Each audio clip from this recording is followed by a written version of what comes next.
verdad, chicos, ahora en serio, que todos los últimos años que he vivido, yo hasta hace nada, a lo mejor a los 16, estaba muy negro, de verdad, que no sabía ni qué hacer con mi vida, no tenía ningún tipo de motivación. Y... María.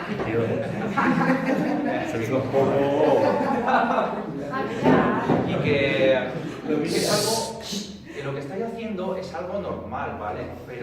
Pero tenéis que daros cuenta, y a veces el meterse con algún compañero puedes amargar la vida de por vida, ¿vale? O sea, el tema del bullying es una cosa que es seria, ¿vale? Yo la he vivido siempre, pero claro, al final lo he podido llevar. Sí, le han dado la vuelta.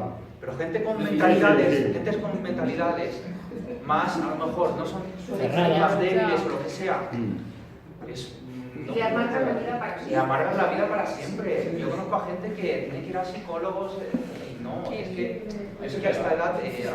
Yo estoy en contra de eso, yo tenía una militancia pobrecilla que sufría bullying y yo la defendía. Mira, y yo antes... Ella me ayudaba en los exámenes. Una cosa por pura, ¿no? Pero bueno, tú sabes hacer negocio, ¿eh? Madre mía. Sí, pero me tragan los exámenes en blanco, ¿por qué? Vaya, Vaya. ya también, campeón. Vamos a guardar los cuchillos.